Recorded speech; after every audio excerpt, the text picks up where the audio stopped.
The following is a Hoop Ball presentation.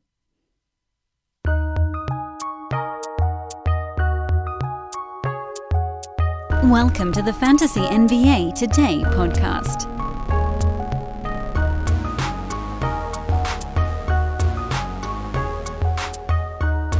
Good morning, everybody. A happy Thursday to you all. Welcome to Fantasy NBA Today, a Hoop Ball presentation. I am Dan Besbris, and we are on the penultimate day of our seeding, resumption, whatever the hell this stuff is called. Part of the NBA Goofball 2020 calendar, and there's a game going already. It's the craziest darn thing I've ever seen. I love it. I admit I love it. But I'm not used to having to do the day's podcast while actively watching one of the games happening today. I can't get this thing figured out. So anyway, not a ton of reason to talk about that ball game on today's pod, but we'll give it a quick 20-second preview. Coming up on today's show, we're going to break down tonight's games. We have 7 of them on the docket. 6, considering the first one has already started. The second one begins in an hour. So we'll try to blitz through those. Very excited to talk to our own Adam King. That'll be coming up here in about 5 or 6 minutes. And then a very, very brief recap of what happened on a shorter card on yesterday, on Wednesday. So that's what's coming up on the podcast. Let's just dive right on in. Washington, a 2-point favorite against Boston because the Celtics are resting everyone. Hard lean to the Wizards. They haven't won in the bubble. I think they realize this is their opportunity to come out of this thing with any kind of good feelings. Nobody wants to lose all 8 games in the bubble. Washington, I believe they're the only winless team in the bubble, and figure they're going to be coming out and fighting hard. By the way, we're about halfway through the first quarter right now, so if I sound like a smart guy at the end, great. If I sound like an idiot, that's also fine. I threw $20 on the Wizards money line because I think they're going to win this game. I don't know how we get to that point. So far, it looks like it's going to be an ugly journey, but here we are. For Boston, everybody's out. I don't know who the hell that means is going to play in this game. You can throw darts at a wall, and early on it looks like Enes Kanter, but I'm guessing we'll get some Time Lord at some point. Whatever. Sacramento, 3.5-point underdogs. We just found out that LeBron James will probably only play the first half of that game. Kyle Kuzma is inactive. Guessing Anthony Davis also going to be first half only for Sacramento. Who the hell knows? In-game betting is almost the only way to do it right now, other than, if you've got one of those big storylines like we do on Washington. Milwaukee, they're resting everybody, right? No. As it turns out, they're not. It sounds like Eric Bledsoe is in. Giannis is suspended. We don't have a status report on Chris Middleton yet, but based on the fact that Bledsoe's playing, I'm thinking Middleton might also see part of this ball game. And that's a big deal because if Milwaukee threw this one, Memphis would get to cakewalk their way into the 9 seed, at least. And now it looks like they're going to have to actually go out and win a ball game. If they don't, Phoenix and San Antonio play. Phoenix simultaneously has Dallas. They're favored by 9. Mavericks are expected to be resting most of their guys in that ballgame. Suns favored by a lot of points because of that. And a very high total, by the way, for both of those games. Milwaukee, Memphis, 230. Dallas, Phoenix, 236. Memphis, by the way, is a 3-point favorite in that game. So maybe Middleton is resting. We shall see. Maybe they're not playing in the second half.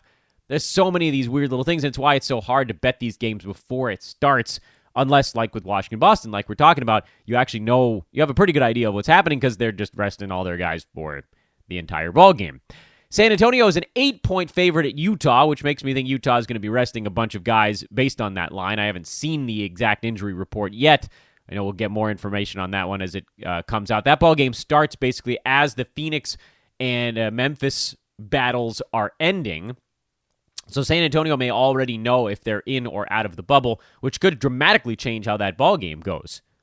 Bear in mind, that's a thing as well. So also another reason not to get in on this stuff before the ball game starts, unless we know, did Memphis, maybe they're up 20 in the fourth quarter, you might see San Antonio sort of pull their horses. There's no point in really pushing it if they don't have a chance to actually to clear that hurdle.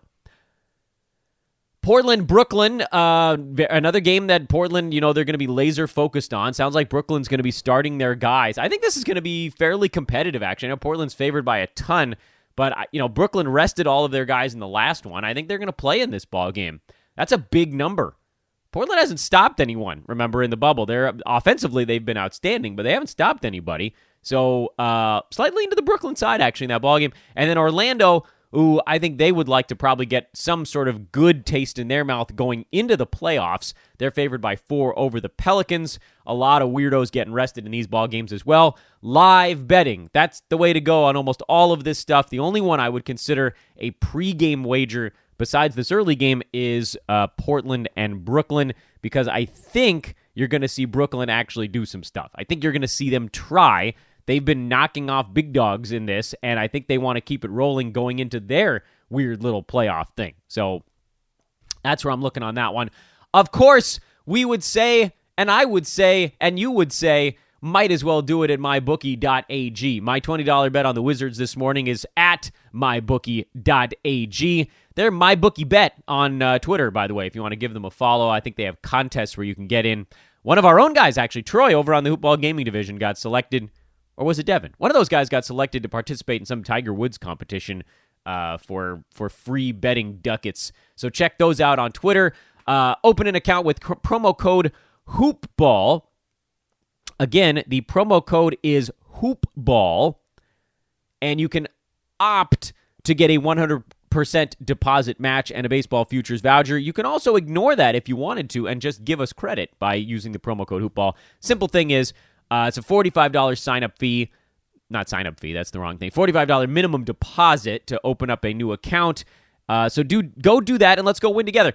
Between the guys over on the gaming division and then the fun we're going to have in the playoffs here in the NBA, there is money to be had, and the longer you guys wait, the fewer opportunities there are going to be, at least in the immediate future. We're hoping to be with MyBookie as a partner for a very, very long time, and you should join us now because, for instance, yesterday, I had an in-game wager that won that I tweeted about. Ira had his hockey pick that won, best bet of the day over in our layup line for premium subs.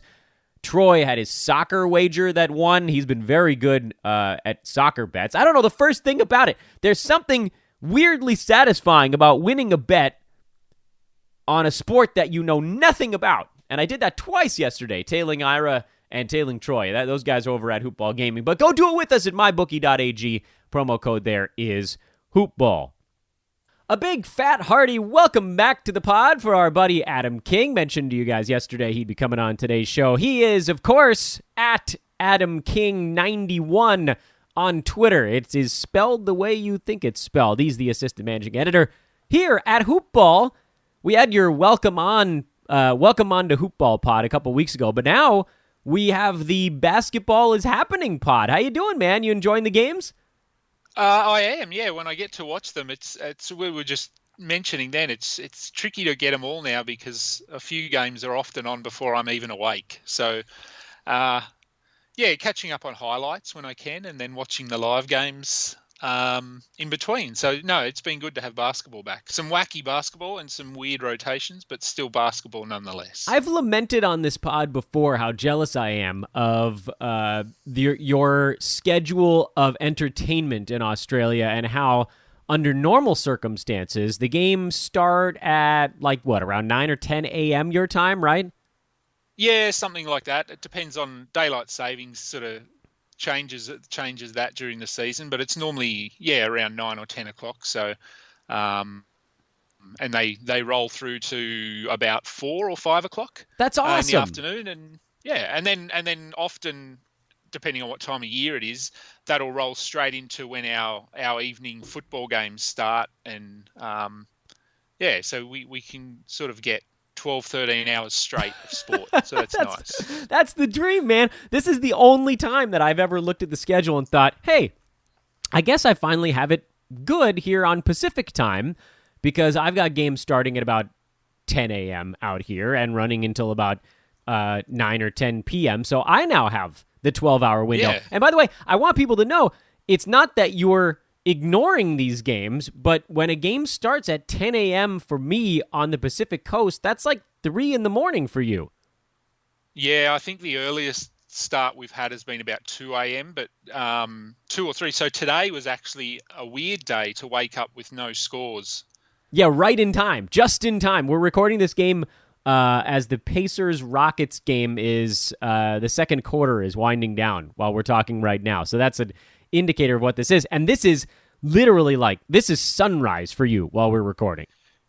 Yeah, 7:15 in the morning over here. So there's no sun. It's very wet, very rainy. Oh, but, well, you know what I mean. It is, yes, everyone is waking up and getting ready to go to work. With a game at halftime, and that's now a good thing. So finally, I get a couple weeks of having the better schedule here on Pacific time, and that'll go away. I think by the time playoffs start, I assume those games will probably be afternoon and evening games for me. So that goes back to being your work day, which again makes you the coveted scenario here. So we have a fun game planned for everybody today, and Adam and I we've been tweeting about it because I don't know that we can send a free. I guess we could use an app if we wanted a text message, but we've been DMing about it. We've slid into each other's DMs to figure out what we're doing on today's podcast, and I thought it might be kind of cool, or I guess we should say we thought it might be kind of cool to talk about players that have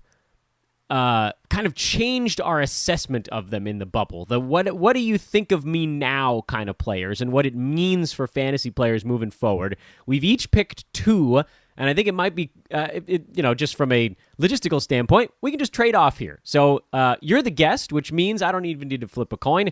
You get to go first. Adam, give me a player that has changed your assessment of them in the bubble, and then we can kind of break down why and what it means going forward. So I had a few, as I had mentioned to you. So I've gone with first one I've gone with is Michael Porter Jr. And my second one, which I'll mention in a minute, hasn't changed my opinion as much as it's backed up what I've thought about him for quite a while, which is sort of something similar to what you mentioned about TJ Warren with. While he has been surprising, it's also been a bit disappointing because people are now going to be all over him come draft season. Yeah, we're wasting it in the seeding games. yeah. So it's so Michael Porter Jr. is my first one, and so I mean, obviously, chalk and cheese when you look at his numbers from the regular season to the bubble. But of course, he's found himself in a much more favourable situation with the Nuggets being without a couple of players, Barton and Gary Harris, and I don't think we even have word on when they're coming back. And Gary Harris, of course, he's no stranger to long-term injuries or seemingly minor injuries that end up causing him to lose a month, 2 months of games. So, that there's no real information there. And look, I think given the way Porter's played over the bubble, I mean, is he gonna start even when these guys are back? I mean, I don't see why they wouldn't start him given the way he's been playing. So, sorry, I didn't. I thought there was another. I thought there was a second after that sentence. So I apologize. There was a brief delay there.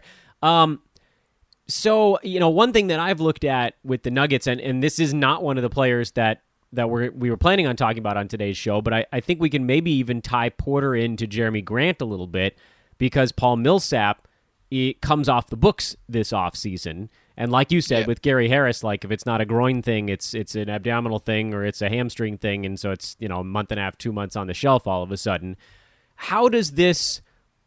Like this was always one of those things where we looked at him, we were like, oh, this is an interesting basketball player, but with this team healthy, he doesn't get the playing time. And then I don't know. For me, it's massive disappointment again because it feels like he's exploded at exactly the wrong time. You want these types of things to happen when you can enjoy the fruits of it for longer than 8 games.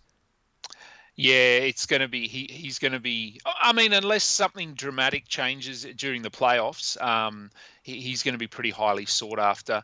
And as you said, I mean, Millsap coming off the books. I'm not sure whether they'll look at re-signing him. But, I mean, even when Millsap plays, he generally plays 26 minutes. He can't handle a heavy workload anymore. So, look, I think what Porter's done has been pretty impressive. And in terms of the back injury, which is what sort of caused him to miss his rookie year, it hasn't been any mention of any ongoing issues related to that. So we have to assume that his health is good, and his minutes have indicated that. I mean, he played over 40 minutes twice during the bubble, which is sort of unheard of, I guess, when you look at some of the rotations the teams have been using. He scored in double digits in every game. Rebounding numbers are interesting. I don't know if we saw his rebounding numbers being this good, but the Nuggets as a team aren't a hugely, like, rebounding is not a strong point, I guess. When you look at Jokic, he will often get 10, 11 rebounds, but that's really just due to no one else being there grabbing the rebounds. He plays, I mean, as we know, he plays as more of a point center, so rebounds are there to be had, and Porter Jr., obviously, he seems to be targeting that. He averaged about 13 rebounds over a 4-game stretch there. So, he's been really impressive, and I think don't know if I'm actually going to get him now in any draft next year, because he'll probably end up going too high. But I think based on the time that they've invested in him, there's reason to think that he'll just continue starting. I mean, he's obviously not going to touch the ball as much on the offensive end once Murray's back to full steam, and if and when Barton and Harris are back. And I wouldn't be surprised if the Nuggets actually try to move off of Barton and or Harris next season. So when you look at next season, let's break this down from the both extremes standpoint. Let's say that those guys are still Nuggets. Gary Harris, Will Barton, Millsap, I'm going to say not a Nugget, because they ain't paying that dude $30 million again next year, and they clearly have capable options to play in sort of that either undersized power forward, as we're talking about with Porter, or Jeremy Grant slides in there, and Porter slides down and sees more minutes at small forward. It still, in my mind, seems like he, in that situation, is the sixth man and sees at least 25, 26 minutes a game, even if Harris and Barton are somehow healthy an entire season, right? Isn't that the floor for him next year? And if so, what can he do in 25, 26 bench minutes next season? Because I get it. He's a first-round value in the bubble, but it ain't going to be that good. No, it won't. And I mean, if you look back at his numbers from late January, which is when he started sort of carving out a consistent role, and he was sort of bang on that minute total you mentioned there of about 25 minutes. And I mean, you look over a stretch there of about 10 games, he scored sort of, I mean, I'm doing the numbers in my head looking, but he averaged, it looks like, around 15, 16 points and probably about 8 or 9 rebounds. So sort of looking at a 15 and 10 guy. Assists are a little bit up and down, but the defense, I guess, is where the questions might come in there. But I mean, he even had some decent steal numbers through that period as well, where he was playing 25 minutes. So defense is often something that comes around for these guys. Look, I think conservatively you'd be looking at 15 and 10 with maybe 1.3 steals. Percentages are generally pretty good. I don't think he's going to shoot the lights out every night, but I don't think he'll kill you in percentages either. So, look, I mean, wherever that fits into your rankings, I would sort of probably have him inside maybe a third or fourth round at the moment. But as you mentioned, people are probably going to be jumping on him. Maybe inside the top 20. Who knows? Wow. Yeah. I can't wait until ADP number. That's like my Christmas morning is when we actually get ADPs on these guys. Because with a guy like him, I don't know how we can we can guess right now. We can make a shot in the dark as to where a guy like Michael Porter might get drafted next year, and we don't have a clue, because for most of this season he was super quiet. Like you said, there was a stretch in January where I think that might have been when both Barton and Harris were out as well, or maybe one or the other in that range. I think Millsap might have still been out there as well. Regardless, that was the opportunity for him to kind of step up and do some stuff. And like you said, 19-8, 18-10, 10-8, 20-14. That was that game against the hapless Timberwolves defense. 15-10, 17-9. These are still good numbers. Steal numbers, like you said, they were decent. Block a shot every now and again. Not much in the way of assists, but good percentages. He seems to me, and I think I said this on a show last week, he seems like a souped-up iteration of Lauri Markkanen in that he gets you threes, he gets you points, he gets you boards. That's generally his areas of specialties, but he does it without crushing your field goal percent. That seems to be where he has the leg up in that, if you were going to make a sort of fantasy comp. Yeah, I think so. And I didn't even touch on the three-pointers, really. I guess you sort of expect everyone to be able to shoot threes nowadays, but during the bubble games here, he had 4 threes, 5 threes, 4 threes, 1 3, 3 threes. So he's not afraid to shoot it, and it doesn't appear to really be impacting his field goal percentage there. So, yeah, I think that's a pretty good comparison. Markkanen's one hit has always, 2 hits, I guess, has always been his defense and his efficiency. So if Porter is better in both of those, then you have to look at Markkanen and bump him up. Yeah, and we were maybe exactly, and we were thinking about Markkanen as a guy that could sit inside that 60 range. So take that and boost it up, and looking at a guy even in a lesser role where Porter could really be, like you said, a top 50, top 40 type of asset. Yeah. All right, time will tell. That's right, time will tell, and we'll know more after free agency as well. Yeah. Oh, by the way, Giannis got suspended right in the middle of us doing this show, so we'll. Oh, did he? Oh, nice. For his headbutt against Mo Wagner. Not that it matters; he wasn't playing in that last game anyway. But anyway, breaking news in a show that's going to be airing tomorrow. I know that's super interesting for everybody. I get to go my first guy now. My first guy, me first. My first guy on the list. I almost feel like I want to change my first guy to Jeremy Grant because now that we've talked about Denver. That dude's on the list, but we'll circle back around to him some other time on the show. I think he could have a really nice year next year as sort of the quiet, unheralded one who has during these seeding games put up 16 and somehow he's just not rebounding at all. That would change next year, but 16 points. He's 2 combined defensive stats, over a 3-pointer. Top 55 numbers, and that's with Millsap still around, but that's not my guy.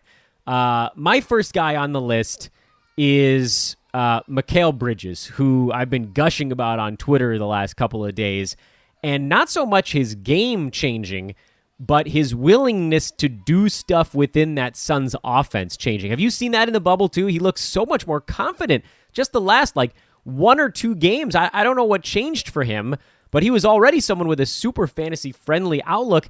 If all of a sudden he's willing to actually take a few shots, that's a massive bump to his value.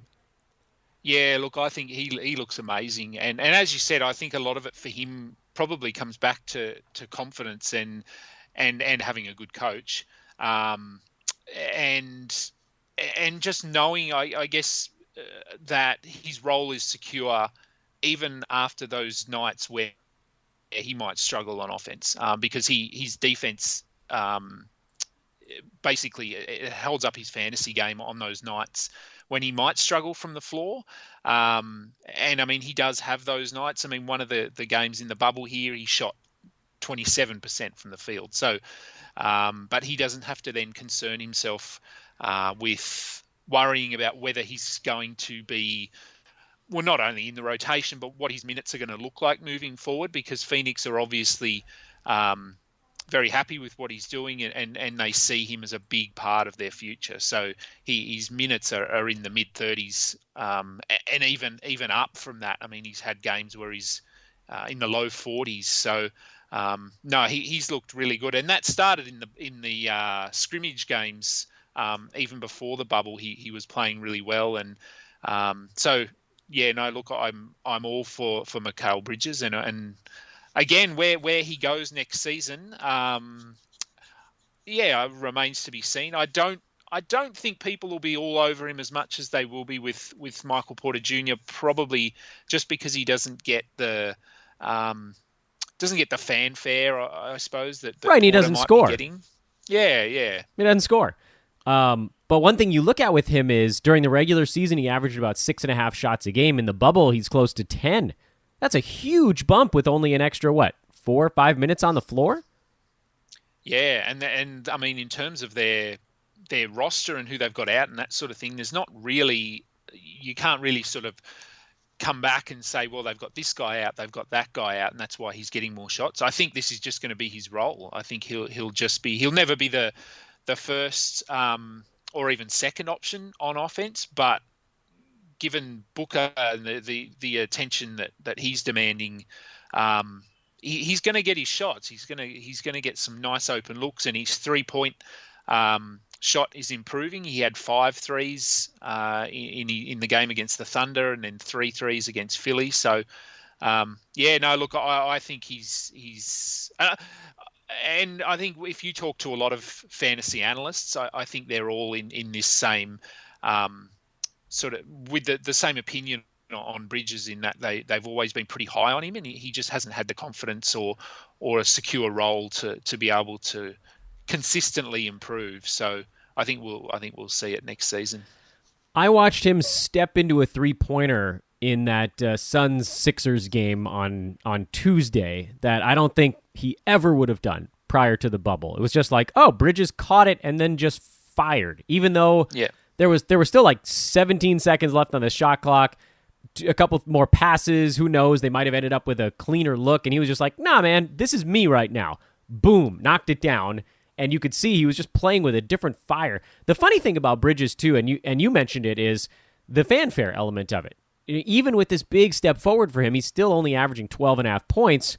You know, the rebounding, the assists, the steals, the blocks, all that stuff is relatively consistent. But if he's number 47, by the way, in the bubble. If these numbers held for an entire year, he would be a top 50 guy. And I know that right now he's a top 50 guy because there's 27% of the league out. But what he's doing with this combination of numbers would hold as a top 50, because right now a number of guys in front of him would absolutely positively fall out of the top 50. Guys where there's this weird sample size thing going on that just isn't going to hold for an entire season. So while, the two guys we've talked about, Michael Porter Jr., he may end up, 5 to 10 slots ahead of Bridges next year, but he probably gets drafted 30, 40 slots separate, if I had to guess. I think it's going to be a massive gap between them. Yeah, and look, I think looking at Bridges' numbers from the bubble, he's only averaging 1.3 steals. So that's a floor, a minimum floor, I would say, on the defensive end. He's going to be closer to 2, I would say. At least 1.5, right? And blocks. At least 1.5, I would think, right? At least. Oh, at least, yeah. And as we know, steals and blocks have a big impact on fantasy value. So, I mean, if he gets that up closer to 2, then you're talking about Rob Covington. You're talking about top 30, top 35 range, maybe higher. He could be an interesting value. Not as many rebounds. Right, true. Covington's getting a lot of rebounds for Houston. Yeah, well, playing center at 6'6" or whatever he is, that'll do it for you. Yeah. So, but look, I think that's a pretty good comparison, I think, to Covington there, and with even scope to have a more efficient game as well in terms of shooting from the field. So, look, I mean, what's his ceiling? Top second round, top 30 sort of thing. That who knows? Yeah, it's conceivable. All right, give me number 2 on your end, our third player on the chart, who's changed. I think actually, harkening back to what you said before, this player hasn't really changed the way you've thought of them, but he's giving everybody a new look or a new way to assess what he's done. Who's your second guy? So second guy is Bogdan. And as I said, I've been pretty high on him for a couple of seasons now, and he just hasn't been able to carve out that consistent role that he needs. And it's unfortunate that he's, I guess, finding form and finding that role has meant that Buddy Hield has basically disappeared. But in saying that, I think that probably means that Hield is going to be looking to take his talents elsewhere next season. I wouldn't be surprised if he's somewhere else, which then frees up some of those minutes for Bogdan. But look, over the course of what's it been now, 2 weeks, he's looked really good. He's been a borderline top 30 guy, playing really good minutes. So he's over 30 minutes in all but one of the games. And I think the one that he didn't was just a really bad night. I think he shot 1 of 14, 1 of 15 in that game. So, I mean, when you factor in that he's almost a top 30 player, and he had a game where he shot 1 of 15 from the field, it sort of shows you how good he's been. So he had a 35-point game in there. And it's really his assist numbers that I like. And I've seen a bit of him playing when he was in Europe and playing in the Basketball World Championships and that sort of thing. And I think he's smart. He's a really smart player, and he sees the court really well. And so he actually complements playing at that 2 guard.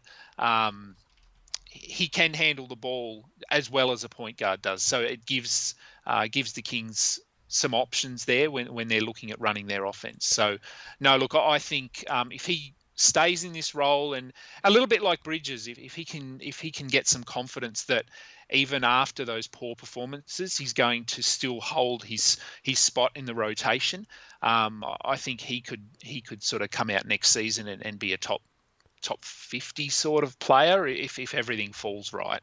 Yeah, it's a weird one too, and I have to, I have said mean things of Bogdanovic in the past because I'd stand by a lot of them. There was a long stretch there where his fantasy game was lacking. He didn't shoot the ball well.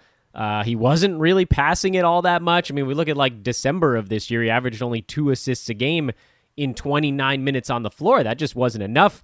He wasn't getting steals. He wasn't getting blocks. He was hurting you in too many spots. But and you talked about Buddy Hield, he was the rate limiting step there. When Hield was moved out of his way and Bogdanovic became a starter, and certainly when De'Aaron Fox is out and he's the lead facilitator on that team, the sky's the limit, even without a ton of steals. And he had plenty of them in March, but I think he's probably going to always hover around that 0.8, 0.9 per game type of thing.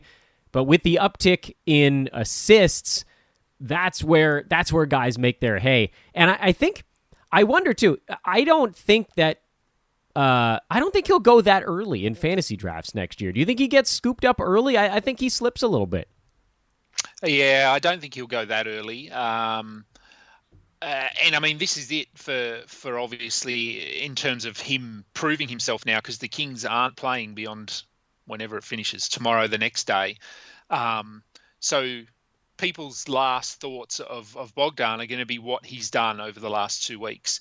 So that sort of might bump him up a little bit, but I think people will be hesitant just given his history of inconsistent performances. Yeah.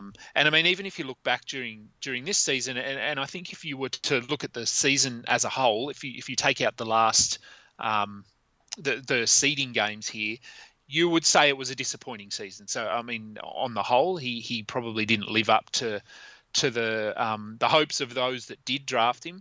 But if you look back through the year, there's actually chunks where he was really good for a week or 2 weeks, and whether that was injuries or whatever it was that allowed him to step in there. But there's a run of 4-5 games back in mid-November where he had 20-5, 25-10, 18-5, 12-10, 31-7.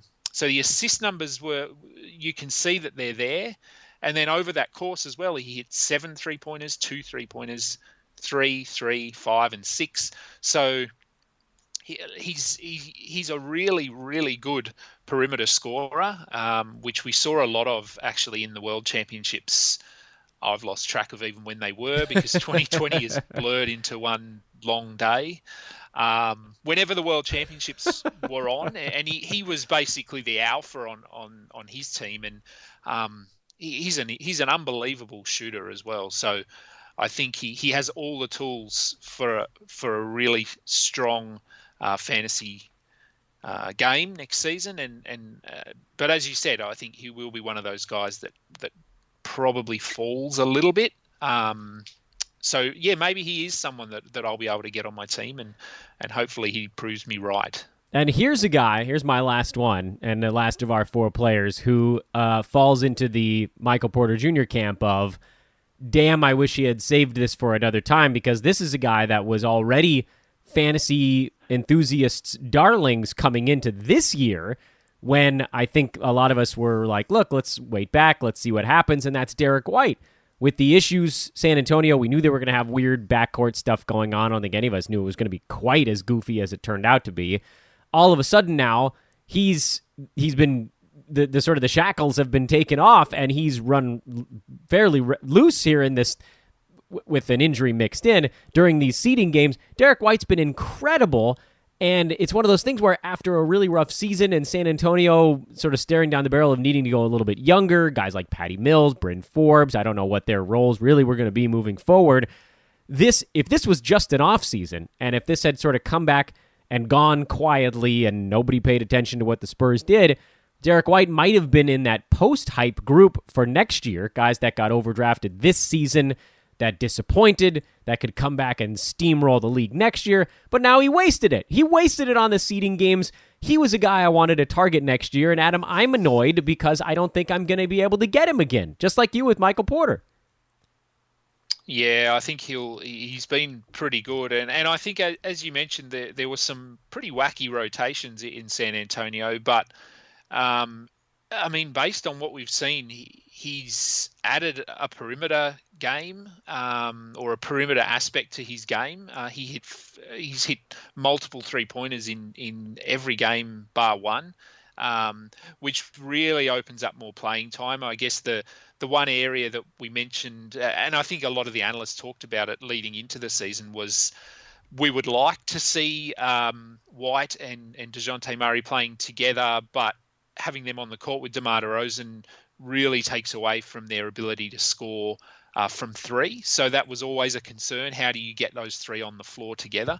But I mean, given what we've seen, he's not afraid now to shoot it. And he had 4 3-pointers in 3 consecutive games. So if that's a thing now for him, which it looks like it is, that solves that problem almost. And it's pretty obvious that even without LaMarcus Aldridge, the Spurs have looked good, probably as good as they have all year. And that's with Murray and White sharing the floor with DeRozan quite a bit. So, yeah, look, that's not an excuse anymore. So I think you'd be looking at, and assuming that Pop is seeing what we're seeing, he will, I mean, he'll be looking at 30 minutes a game next season, which bumps his value up considerably. I mean, we all were yelling about it all season long, but something clearly did change for White during the layoff, right? Because, like, you know, the minutes are up, yes, but it's not an insane jump. It's like 26 minutes became 29 or 30 minutes, so it's not, 10, 15%. It's not nothing, 10 to 20%, whatever you want to call it, but it's not the type of minute jump where you'd expect this level of adjustment taking place, especially from downtown. This is a guy that had not averaged more than 1.3 threes in any month during this NBA season. And like you said, in the first 5 games of these seeding things, he went 4-3, 4-4-4 from downtown on 9, 8, 6, 10, and 9 3-point attempts. Looking at those games, I mean, I'm looking at his game log for the entire season. I don't think he had a game where he attempted more than 6 in any ball game all year before these seeding games. So I'd like to look back at this and say, wow, Pop really screwed up by not playing this guy sooner. But do we know that he was ready to take the threes sooner? It seems like maybe he worked on something in his game and it really made a big difference. Yeah, look, he might have, and I think having Aldridge not on the floor has just there's shots to be had, and I mean, as you sort of touched on leading into all of this, and as most of us probably thought, we didn't think the Spurs really had a chance of even sort of coming close to making the play-in game, and they're right there. Whether they actually get there or not remains to be seen, but. So possibly he was just given a bit more freedom on offense and sort of told, if the shot's there, take it. And I mean, I don't know what's going to happen with the Spurs and the coaching moving forward, and whether Becky Hammond comes in and takes over there at some point. And maybe she's sort of got in Pop's ear a little bit as well, and sort of said, you need to give these guys a little bit more freedom because they're the future of the team. So whatever he's done, it's worked. But as you said, it is going to mean that next season he may be jumped on a bit earlier than we had hoped. Do you think he'll get drafted in the top 50? I bet he goes a little bit after that.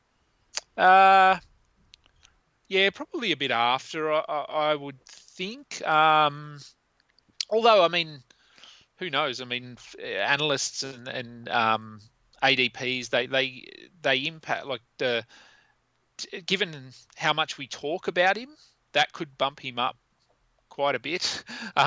Maybe we just have to not talk about him at all leading into next season and forget he even exists. Yeah, that might be.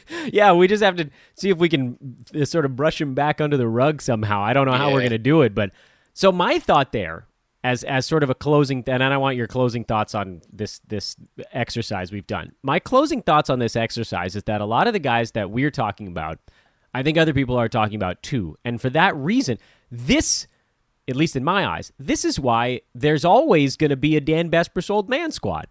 Always. Because someone like, exciting as he may be, Michael Porter Jr., someone like Michael Porter Jr. is going to get pushed really far up the draft boards. And that just causes some very safe, obvious top 40 guy, top 30 guy to fall around too far. And so in my mind, I'm thinking, this is going to be so much fun next year. I'm going to go try to get Derek White. I'm going to go try to get Bogdanovic. I'm going to go try to get all these really shiny toys. And then at the end, I'm going to look at my board and I'm going to go, I'm not getting any of these guys. But I am going to get these old dudes that are always there because there's always a rotating carousel of shiny names that jumps in. And it's just this year we got there a different way. Yeah. Look, I mean, for every name that climbs up and drags in all that attention, that means that there's a veteran that's just quietly sliding down the draft board. So Daniel Tice, you'll be all over him next year. Yeah. Covington, I mean, Covington's an interesting one, and because people still question, like when he's drafted in the top sort of 30, like third round sort of area, people still question why you're taking him there.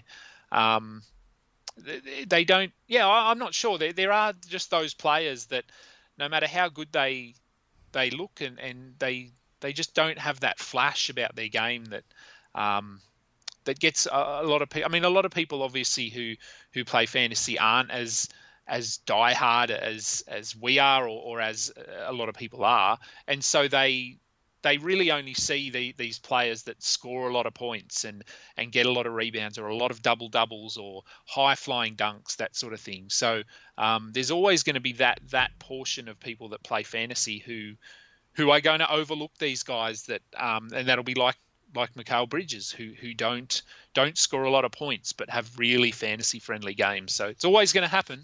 Yeah, it always will. And I don't know, in my mind, I'd rather just hit a double in every round as opposed to swinging for the fences 9 straight times. You're gonna whiff probably 8 out of the 9, and then what if you do hit one?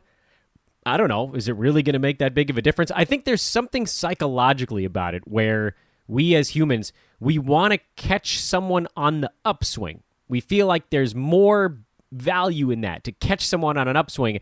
as opposed to just getting someone who's sort of already there but is getting slightly underdrafted.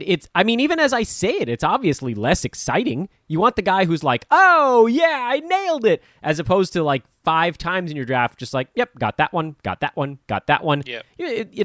I draft fantasy like an accountant, and I guess that's not that fun. Anyway, your thoughts on the bubble, man, because I don't think we're going to talk again until after this deal's over. I mean, that'd be surprising considering that would be tomorrow based on when this is airing. Yes, yeah. What's on your brain? Look, it's been fun. Any basketball is good basketball, so it's good to have it back.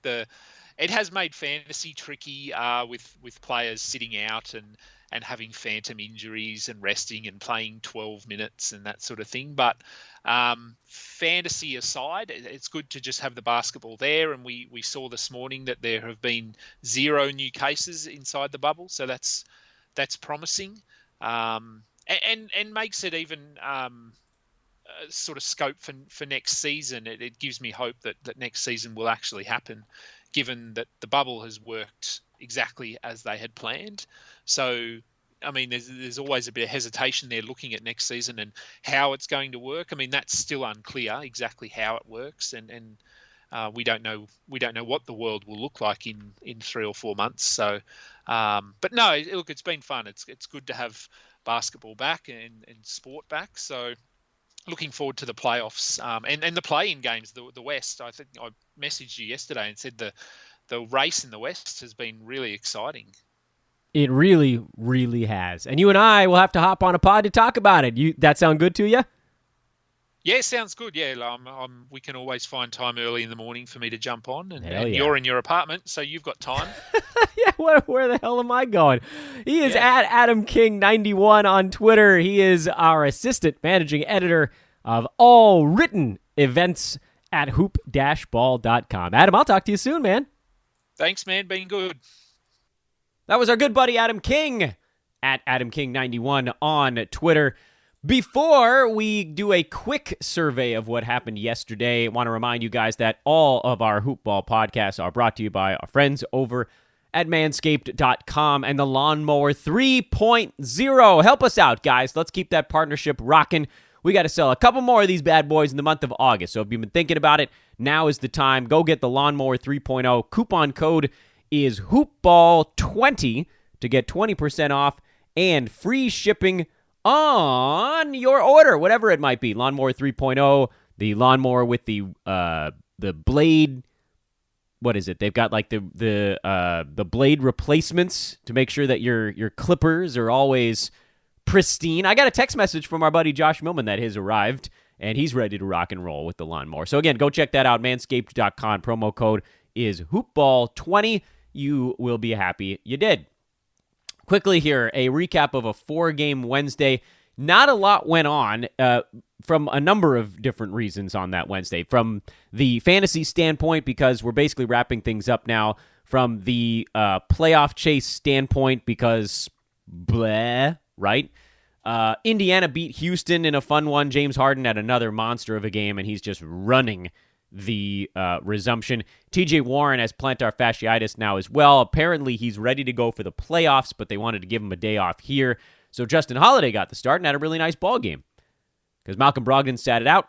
And, of course, Domantas Sabonis and Jeremy Lamb have not played in the resumption and will not play in the resumption. Indy went to a lot of backups, although Victor Oladipo logged 37 minutes. I think they're just working on his conditioning at this point. And a nice win for them. Russell Westbrook is out with a quad injury. I'm guessing he'll probably try to play when the playoffs begin, but we shall see. Harden was huge. Rob Covington was great again. He's been a revelation here in the basically since he got traded to Houston, and then everybody else was terrible. I mean, I can't tell you. There are some guys, I talked about it about Devin Booker on yesterday's pod, where you watch guys and now you're starting to think every shot they take is about to go in. Eric Gordon is the opposite guy, where I think every shot Eric Gordon takes is going to clang back rim. I swear, every shot. Bong, bong. 5 for 15 in this one. 6 turnovers. Woof. Ugh, what a brutal game. Toronto, comeback win over Philly. Minutes all over the map, so, who cares? Chris Boucher kind of auditioning to get more minutes next season right now. He's needs to be quiet here, or we're going to blow up that number as well. Philly, they also split their minutes up in this ball game. Joel Embiid hurt his hand on a Marc Gasol rip-through, ended up sitting out the last roughly 2.5 quarters of this ball game.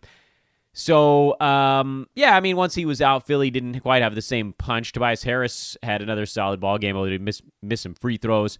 Furkan Korkmaz was decent. This is this is why putting any measurable amount of dollars on these resumption games is such a crapshoot, because you go just straight into silly season. You got 3 games where it's not silly season, and then 5 games where it is. That's not a great wager to make. Tyler Hero played 38 minutes, scored 30 points for Miami. Everybody else decided to take the day off for the most part. Duncan Robinson played 16 minutes and had 19 points. That's a great ball game. Goran Dragic, 16, 5, and 6 in 22 minutes. On the Oklahoma City side, same story. Nobody played more than 25 minutes.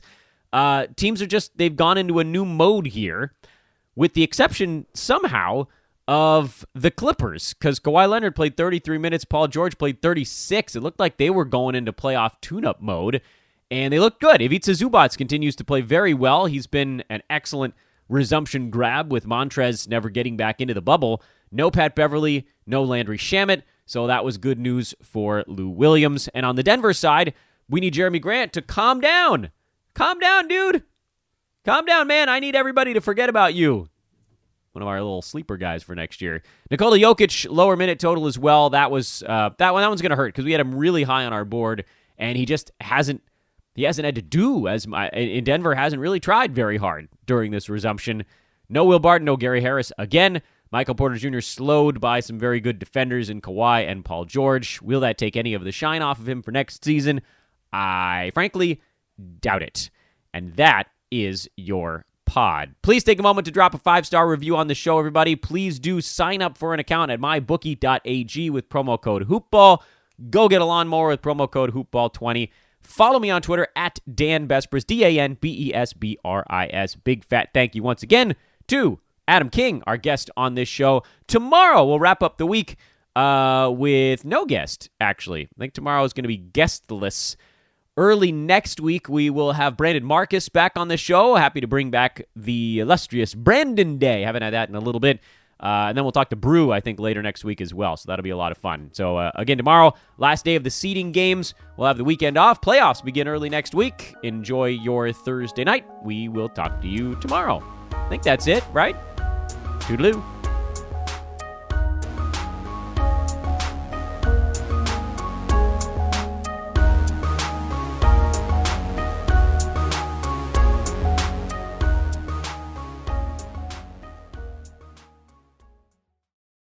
This has been a Hoop Ball presentation.